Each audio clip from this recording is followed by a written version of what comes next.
Suddenly, your world changes. You're in a place you never imagined. You don't feel like yourself anymore. You feel alone, but you're not. Other people with spinal cord injuries know exactly what you're going through because they've been there themselves. They are the voices of experience, and they can help you get through this.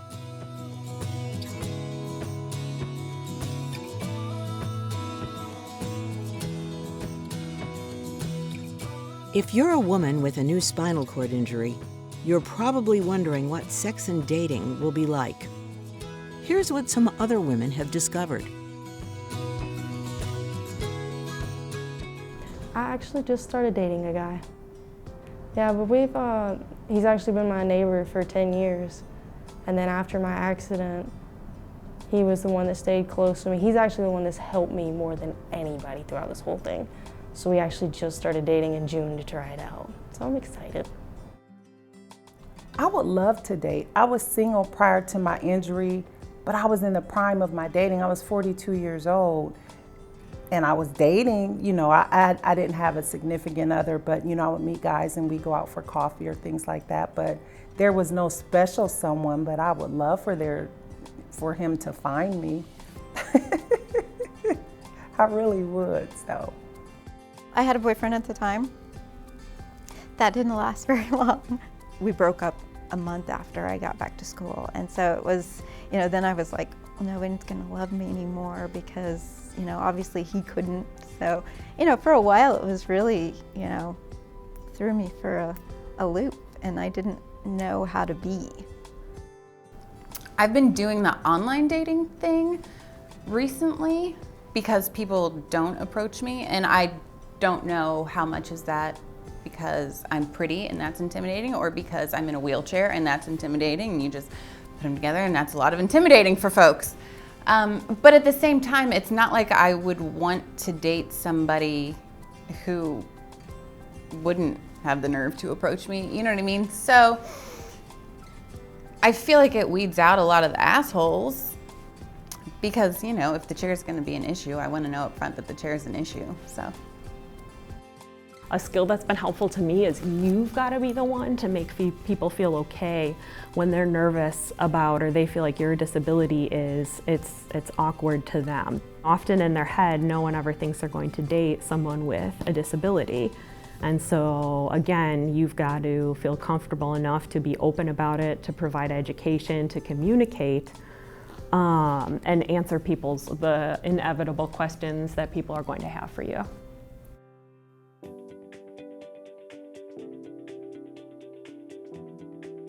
Yeah, they put us in a class and it was pretty much, you can still have sex, you can still have babies.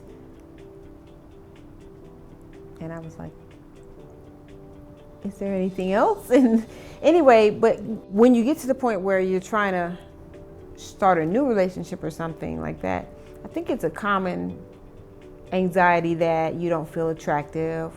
You don't feel like somebody who's non-disabled is going to be interested in dating a person in a wheelchair. I struggle with that.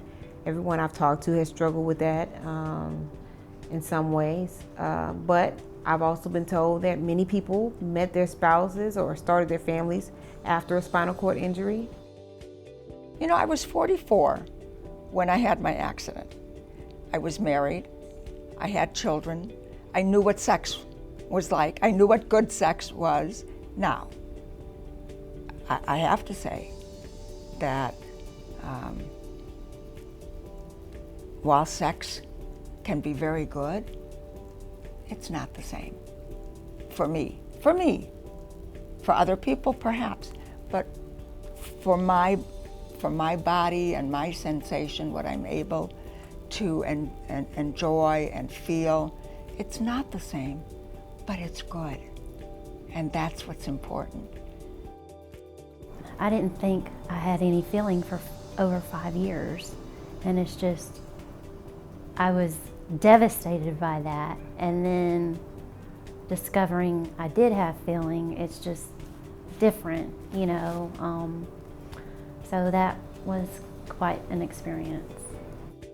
I guess the best advice for me came many years later, where somebody said, you know, you just explore all areas of your body. Don't make an assumption because you can't feel it, it might not be a sexual spot or whatever. You know, you just need to be adventurous and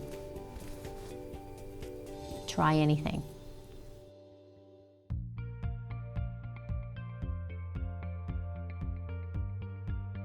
So first of all, sex is important, dating is important, and the first thing I bring out is we need to talk about it.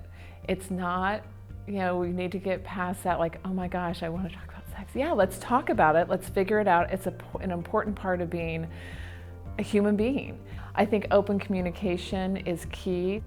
If you find a partner or start dating, being comfortable talking about what you need, what you want, and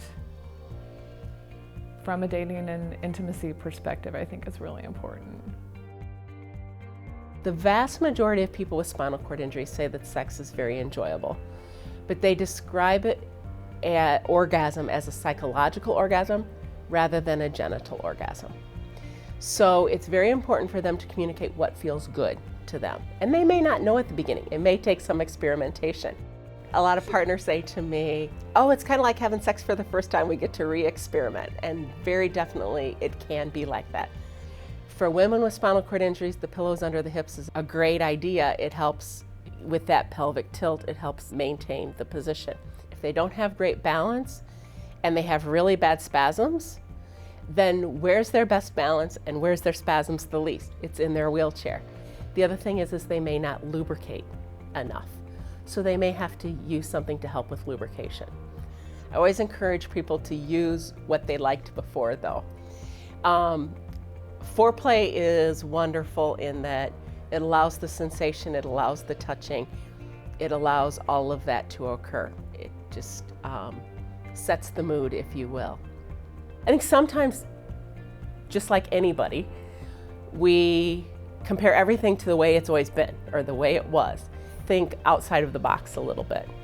Say, oh, maybe I hadn't given that a thought, or maybe that is a way of trying something that I hadn't thought of. And it just gives some people ideas to think out of the box a little bit, opens up people's minds. For women need to know, yes, I can get pregnant. It certainly is a misconception for many years that women thought they couldn't get pregnant, and definitely can and will. One thing that's really important for women is what we call sexual self-esteem. For someone with spinal cord injury, you definitely have that coming forward. So now your body's changed and your body's different. And what does that mean? Do I still see myself as a sexual being? Do I still feel sexy? Do I still feel lovable? And yes, you are. And how do we recognize that in that process? And some people embrace it much more quickly and have a very rich sex life and have a very rich dating life, and others struggle more.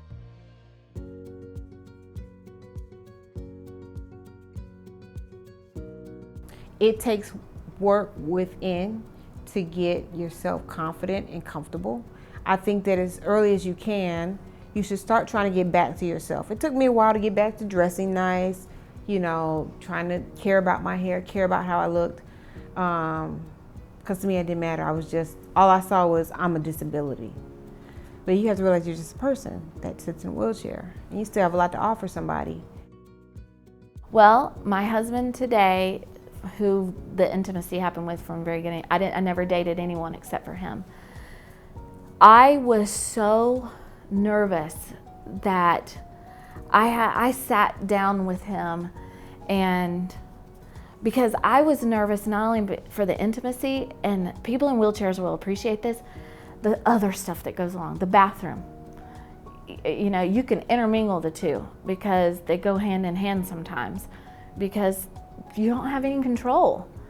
And so I was so scared that that would interfere that I was like, okay, I sat him down, we were dating, and I was like, okay, sometimes I pee my pants and sometimes I have accidents, you know, and he's like, I don't care, you know, and I'm like, oh wow, you're just like heaven sent. Like, I couldn't believe it.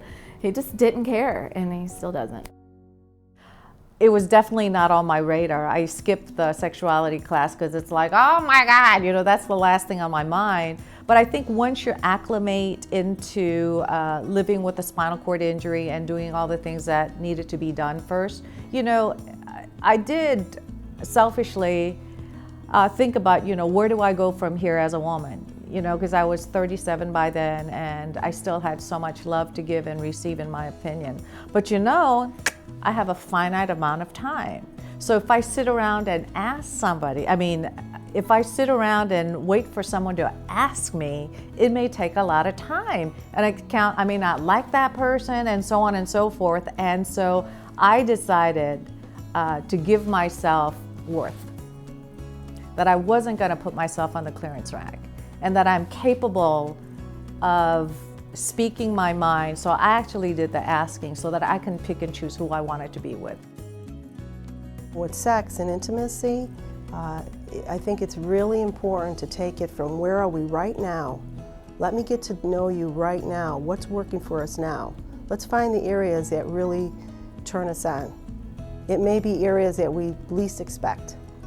And it may be components of our love life that we've never explored before. Don't worry about the past. You have a new opportunity. Make it happen. Voices of experience. They know, they've lived it.